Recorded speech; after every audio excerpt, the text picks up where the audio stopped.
This is a battle, a war, and the casualties could be your hearts and souls. This video does not intend to insult or hurt the feelings of Muslims, but its purpose is to show that apostates are human who have feelings and must be given the right to express themselves against their former religion without fear of facing persecution or harm.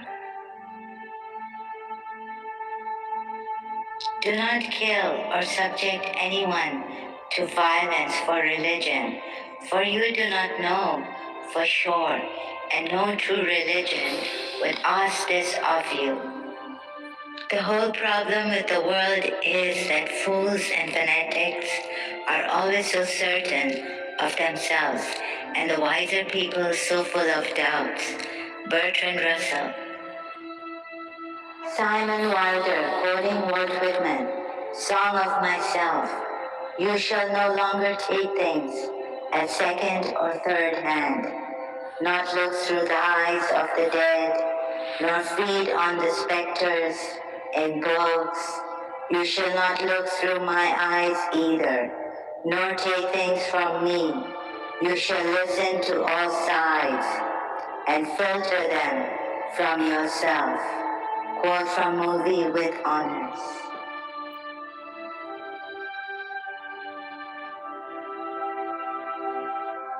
As for respect, honor, and peace, the respectable remain respectable, the honorable remain honorable, and the peaceful remain peaceful. And does it not suffice in the sight of God who they are? You must strive to find your own voice, because the longer you wait to begin, the less likely you are to find it at all. Thoreau said, most men lead lives of quiet desperation. Don't be resigned to that. Break out.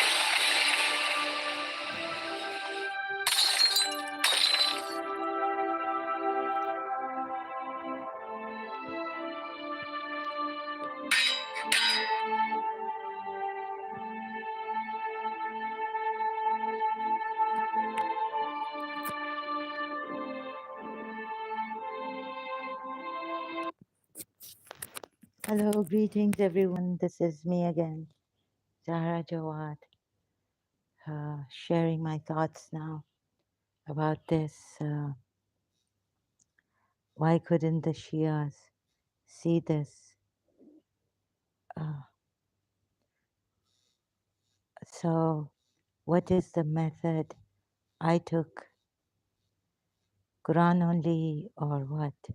So, I've been showing the method, but I cannot name it. I cannot define it. This is the way it is with me. So, you see where the contradictory ayats are. And then because we have all this against the Jews, which later on I see that he has used not only the polytheists, but the Jews, exploiting oneness of Allah, the Creator God, and saying that, these Jews are terrible. You know what insurgency is. Jews say the hand of Allah is fettered. So, Surah Maida, I 64, and then you see that they get killed here. And he can even cut off their uh, feet on the opposite sides, crucify them or exile them from their own land, which in this case was Medina, own city. When he went to Medina, he did hijrat. How could the Shia Muslims miss? So how I was thinking it's very easy very easy. But don't get lost in all these ayats and what the Jews did, killing Jesus Christ and all this, which he has used everything against the Jews that he could find. But himself, he's innocent, declared innocent. And can you see that you cannot even question him? And now you can see that if you uh, question, say anything against him, they say you are disrespecting our prophet, and it's blasphemy, right? So, Surah Tahrim.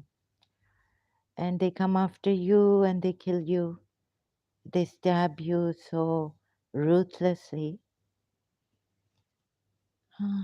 So you can't question him. Even in the Quran, I don't think there's an ayat where it says that he is merciful towards the questioners, depressed, confused, whatever about that, oppressed.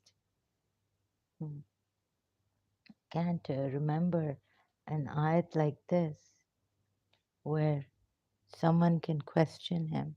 And he said, it's okay to question me, I will answer.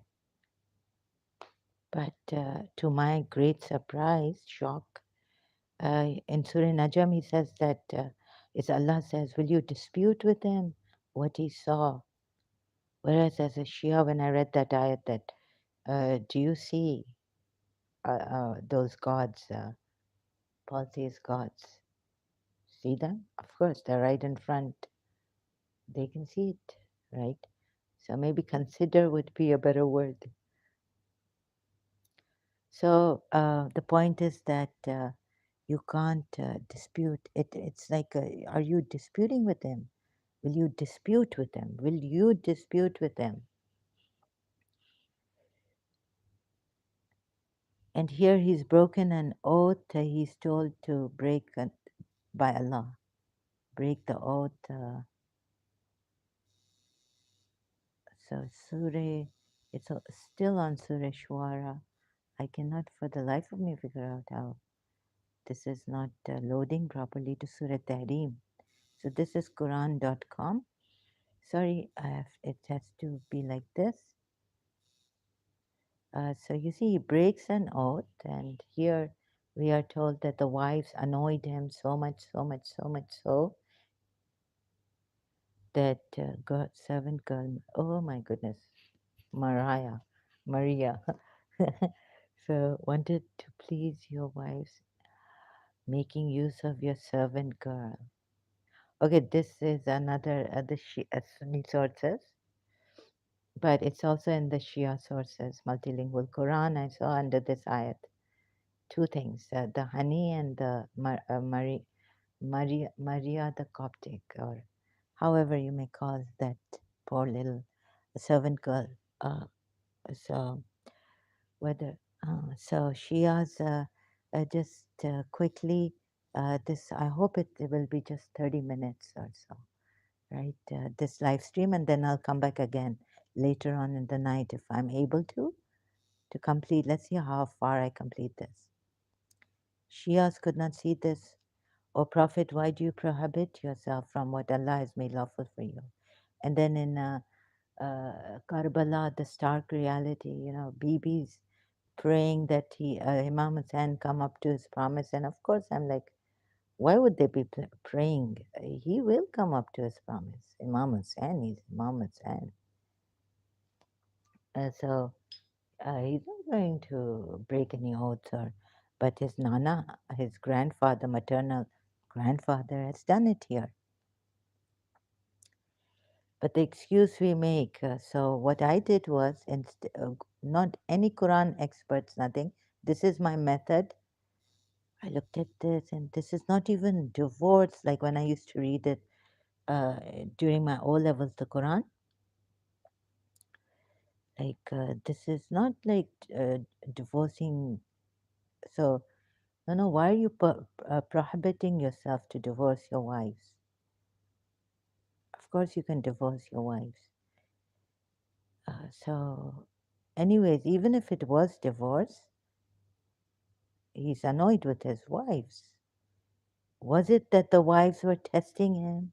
Can, but because we have to consider, I have to consider every side of it, and telling us that look, he's broken. He first made an oath to us, then he broke it. No matter how, maybe the wives were, you know, but are we allowed to think like that outside of this Quran? Infer. This is the thing. You can't question him. If you have a dispute, they are told, even the Jews, Christians, and the polytheists, whoever are told in the Quran ayat refer to, that if you settle your disputes among yourselves, this is Taghut, you're taking recourse to Taghut, the devil, great devil.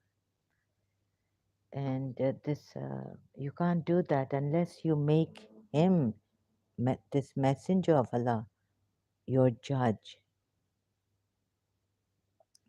So have I misdone something that the Shias know better? Sorry, I just have to put it this way, right? Still searching in the Quran, I'm still punishing myself. Oh, messenger, why do you make him? And there's an ayat also that oh, believers, it's addressed to the believers that do not forbid or prohibit unlawful, make unlawful what Allah has made lawful, or something like this, or make lawful what Allah has made unlawful. And then the blame on the monks and the doctors of law, they do this. Christian monks and Jewish rabbis do this. We are told in the Quran ayat. So you can see that in Surah Maida, you can check. I'm just not prepared. But I just came here to, I haven't put it in my notes, the Quran ayats. So it'll be like slow if I, keep going here and there, searching here. I'm not organized either. Because I'm very depressed, and again I read the Ibn Ishaq on Bani Qurayza, 800, 700 Jews, and he chopped off their heads, kept, and then the way we are told about Huway, they discussed. Huway was debating you against him. So can you say that the Jews are able to trust him under any circumstances? And under no circumstances would he break an oath. The revelation has to come, many points to be considered. So this part, abridged explanation of the Quran, Surah Tahrim, Ayat 1. Where's Abul Ala Maududi? Now I've even taken him. Yeah. O Prophet, why do you forbid what Allah has made lawful for you? Forget the footnotes right now. This is not, in fact, a question about, but an expression of disapproval. Question. Let's keep it very, very simple here. The object is not to ask, do not punish us. Why he had done so, but to warn him that his act to make unlawful for himself what Allah has made lawful is not approved by Allah. Not approved by Allah. Huh? Shias. So I don't know, sorry, I don't know how to strengthen your hearts, because I know uh, suffer will be coming also. I've made some mistakes, and and please don't get me wrong about Rob Christian and PFAN. Oh, sorry, Sira International. About the name, true name of Prophet Muhammad, that they were just quoting from the books. Hakel, I had Hakel, Muhammad Hakel's book. On this, it's mentioned there that what Prophet Muhammad's true name was, and they're mentioning many other sources. So you can have a look at that, what Kotam, or what is the true name of Muhammad. And they were just quoting and saying that even the mother, whatever was written, even like I was wondering, oh my God, what's written in the Sunni sources, in the Islamic sources? So they were just quoting, but I got very distinct. Oh God, how can the mother name her child Kotam, which is, I still, the word comes and goes, but I can use human waste, right? That, so it's not, I'm not saying it's Al-Fadi, Dr. Al-Fadi's fault or Rob Christian's fault. I'm just saying I can't believe the Sunni Islamic sources on that is history and all this. That the mother named him Kotab or something like that. Oh, which means, and then, whatever it means, the waste of human. So, Prophet, why do you forbid what Allah has made lawful for you? Like, you see, then you can read this footnote here in Quran.com. And this is not, this is Surah Tahrim. So, 66th chapter of the Quran, right? And now, you see here, I don't understand. They've made footnote is saying disapproval of God. Or what is it saying? This is not, in fact, a question, but an expression of disapproval by Allah. The object is not to ask the Prophet why he had done so, but to warn him that his act to make unlawful. So please, Sayyids, Shias, if you have any attachment, leave it. What our mothers believed in, what our fathers believed in. He was our great, great, great, great, great grandfather. Just take a deep breath and all this. This is for justice's sake, not lineage sake or what my mother believed in. Sorry, I have to put it this way. Sayyids, Shia Sayyids. Hmm? So I'm still shocked at this, you see, because many things he's done exploiting the Jews thing and Allah, one Allah, oneness of Allah. And then we go to Surah Azab also. So I wasn't going to go there, but just this breaking of oaths. And there's another ayah which says, "Oh, believers, don't do not." It's a command. Do not means it's a command from Allah. Do not make unlawful what Allah has made lawful. I've already shown that many times. Like I think even in a then I uploaded a video, short one. O Prophet, remain firm with those with okay who are your hypocrites and all this. So even if the wives in Surah Tarim they annoyed him, and so yeah, revelation doesn't come down. So step by step, I realized, oh my God, when I was talking like this to myself, oh my God, how can he break an oath? Why didn't the revelation come down before, prior to that, when the wives are annoying, to say, divorce them? Because to even annoy him, ooh, you're gone, you're a disbeliever, kufr, and you can't even raise voice against him. There's a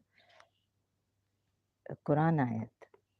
Omar bin Khattab got it when they were arguing. Actually, it was that Umar bin Khattab and Abu Bakr were arguing in front of the Prophet Muhammad in his presence, right? So you can't even raise. It's not that Umar bin Khattab raised his voice above the voice of Prophet Muhammad when they were talking. Or maybe there's a hadith, another hadith. I haven't looked at this. But let's make it very, very simple here. Quran only, you will enjoy like this, maybe. You will, just kidding. So Allah has made for me, okay, your adopted son, and He has not made your claim adopted sons your true sons. He hasn't. But He has made His wives Ummul Mumineen, mother of the believers, faithful believers. And He has not made your claimed adopted sons your true sons. That is merely your saying by your mouths, but Allah says the truth. Merely that, merely you're saying by your mouth, but then you see, Ummul Mominin, mother of the believers, wives of Prophet Muhammad, you cannot even marry them. They become mothers. Merely the saying from your mouth, but and after his death, no one could marry his wives. I don't know how old Aisha was, but maybe she could have had a affair with this. No, no, this one I've Maria or something. Anyways, there's someone, sorry, not something, called them by the names of their fathers. It is more just, more just. You see the words used? Like, it is more just. Wow, this Allah, this, his Satan. Sorry, I have to put it this way. So, like that, right? And that you've made an unintentional. Okay, it is more just in the sight of Allah, but if you do not know their fathers, then they are still your brothers in religion. They are your brothers. But brothers, even this cannot be so because this is merely saying with your mouth. So he has merely said with his mouth, said, "You are my adopted son." And now the brothers are coming. Brothers are better to call them brothers, but not sons. Brothers are also blood relations. Call them friends. No, no, wait a minute. Maybe it means friends, and they are, they can be friends, right?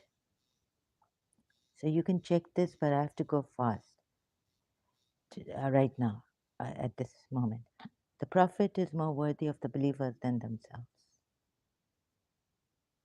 This also. And his wives are their mothers.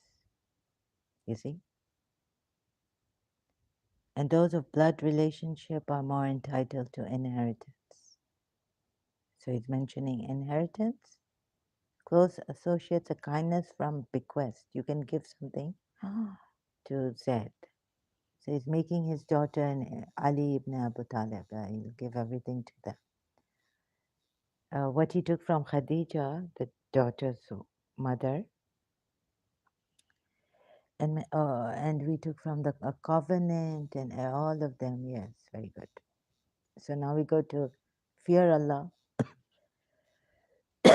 See, this verse 37, 36, you have to believe in him. Or shall I take, wait, just 37, you see this verse about the adopted son? About the adopted son, right? Sorry if this is hurting you, I feel so dizzy. Kind of dizzy. Why am I exaggerating?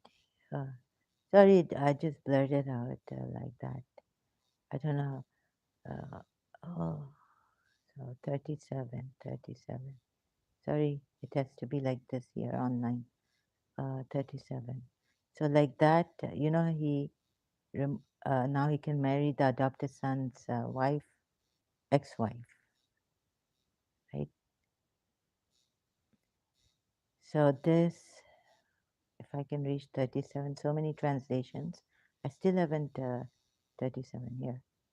So behold, thou didst say to one who had received the grace of Allah and thy favor, your favor, retain thou in the wedlock thy wife and fear Allah, but thou didst hide in thy heart that which Allah was about to make manifest. It'll be like on one hand. So what do we say? He was such a great person, such a great person. And it was after all a human being, so wives annoying him.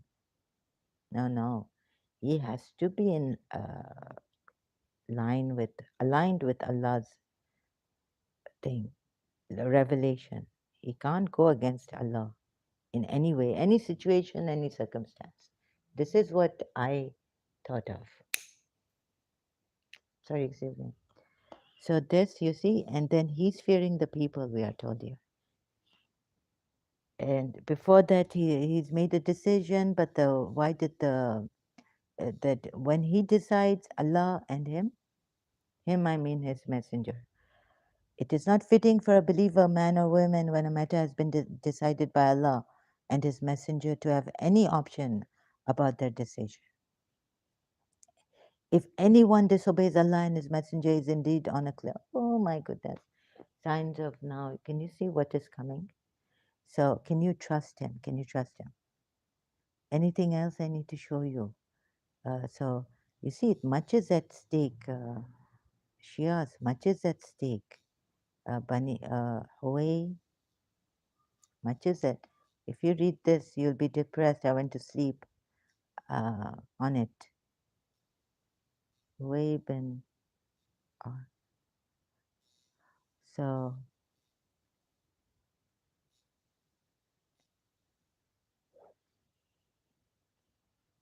way.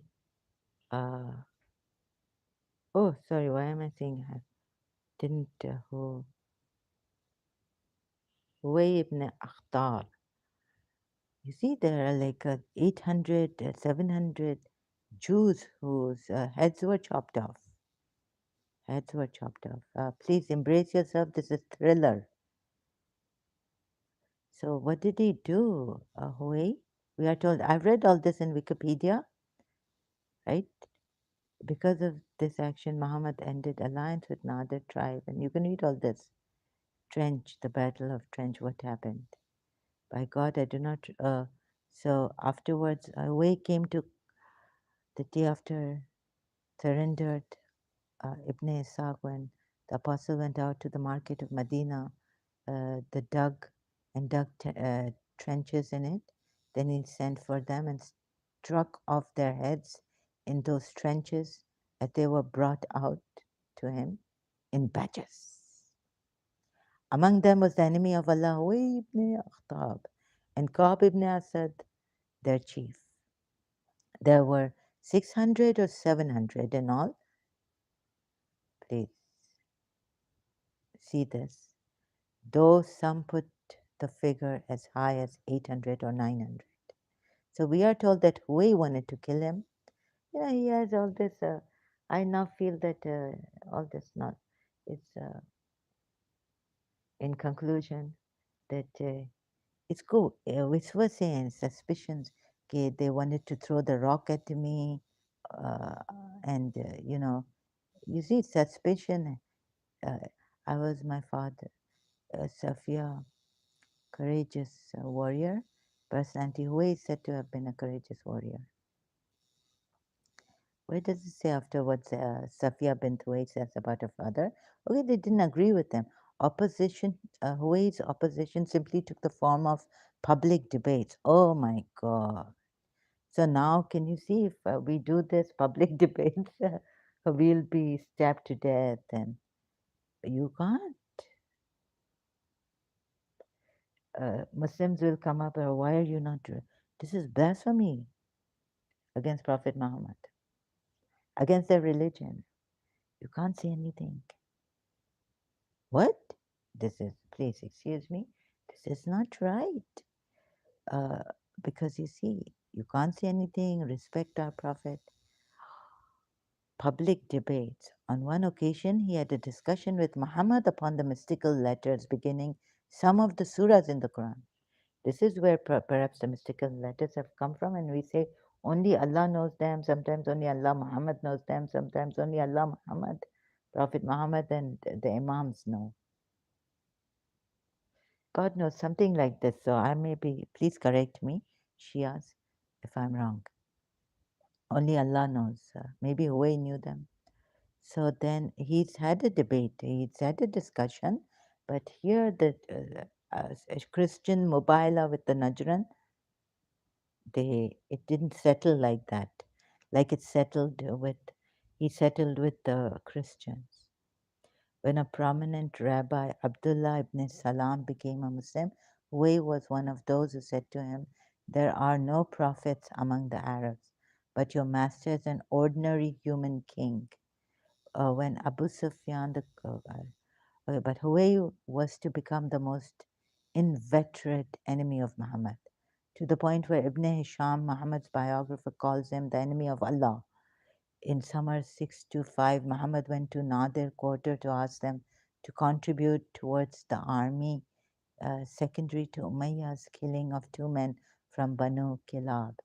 Huway agreed to give it to him, but as Muhammad was waiting by the wall of one of their houses, the plan to assassinate him became apparent. He hurried away along with his companions and returned to Medina. When his followers asked him why he had left in such a hurry, he replied that the angel Gabriel had warned him that Huway ibn Akhtab was urging the Jews to kill him.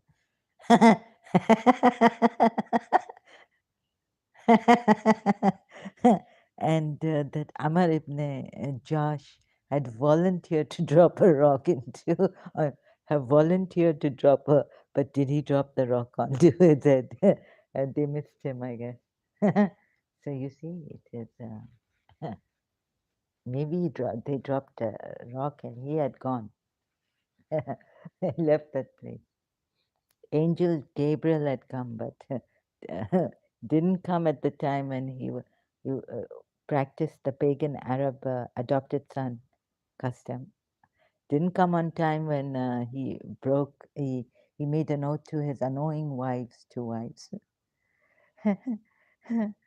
So this sounds like not quite. So sorry for the crack up.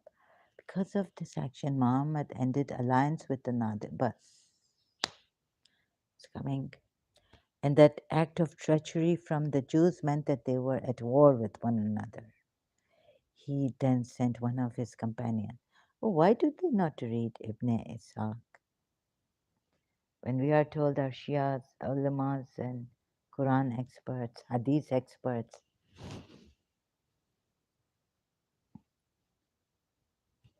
do you think this is right? It's true that angel Gabriel came. He must be no. He he does because you see here disputing. No, no, not disputing with them, debating with them, holding debates, having public debates. You see, can the Jews trust this man? But I, as a Shia, had to stop and take a step back when I read Surah Tahrim's first verse and the second one. And then now it's a lot like believers do not make unlawful what Allah has made lawful for you. I had to take a step back as reading Surah Azab ayat 37. And then I found that he's made an unintentional mistake, not the Sahaba. Okay, in the Surah Abasa, you could say that the Shias can say it was a companion, not the Prophet himself. The Sunni Muslims say there's religious scholars, but the Prophet Muhammad himself frowned at a blind man when he came.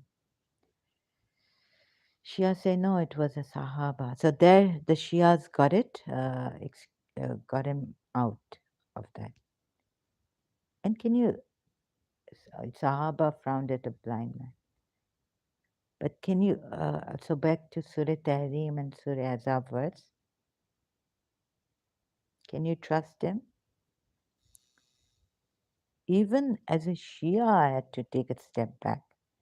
I mean, I couldn't say much because my father said wisdom of Allah and Prophet Muhammad, you can't say much about that. So then you see what he's doing here. And he chopped off. So Shias do, will you not do more research on this? 600, 700 Jews' heads chopped off because he, this two from among warriors from among the Jews were against him. And can you even blame them, right? You see how I've come to this conclusion. Can you blame? You can't even question him. I don't think a Quran ayat is like that, where it says you can question him. So you see this? Then how come the Shias, religious scholars, Quran experts, is it justifiable that Prophet Muhammad killed these Jews, chopped off their heads, 800, 600, 700 of them? Bani Kureza, Bani Nadir. Huh? When we say we take every injustice in view, and no injustice in at like the size of an atom will be done to anyone. Of the size of an atom, no injustice. Quran ayat, I think, is there. So we come to, you will see, O Messenger, many of the disbelieving Jews forming alliances. So you need to get out of this, whatever spiral devilish you put yourself in. First, step back, read these ayats, the method I've given you, and not given you, but shown you how I used this method. Maybe most Muslims don't see that this is how perhaps the people of the book, especially Jews, were punished unjustifiably, because according to this ayat, unjustifiably, verse 30, Surah 33, Azab, verse 60 to 61 and 62, way of Allah. They were hypocrites, diseased hearts, and rumor mongers. Now kill the hypocrites, right? Am I right about this? Or kill the hypocrites, the diseased hearts, and the rumor mongers? Or only the rumor mongers who are, you could have put only those rumor mongers in Medina who are hypocrites and diseased hearts. But it's like, while you can you kill a hypocrite when he's not done anything to you, but he cannot agree with you? You're even forcing them to to bring like make him the judge, make Prophet Muhammad the judge. Other ayat in Quran, just generally, I can't remember the number and all this. They were hypocrites, diseased hearts, and rumor mongers. And they could have been hypocrites, diseased hearts, rumor mong, or no, all in one. Okay, then and so massacre them with a complete massacring. You see, the heads are chopped off, and you see, no one can question him. So it comes Surah Maida ayat 64. The Jews say the hand of Allah is fettered. Blasphemy. It is their own hands which are fettered. This I've read the ayat. What do I need to do here? I'm not prepared. So, do you think the Jews really now meant the hands of Allah are fettered, wanting to do blasphemy against Allah? How he has exploited this, taking everyone's weakness. Surely the message that has been revealed to you from your Lord has increased many of them in insurgency, like they're insurgents. Okay, you know the meaning of and someone put rebellion. So I took Abul Ala Maududi, but it says rebellion. Many of them in rebellion. If you take the meaning of insurgency, that would be maybe Abul Ala Maududi wanted to tell us something terrible behind it. Right. Okay, now the Adhan. Okay, I have to go now and I'll complete it later. Thank you very much.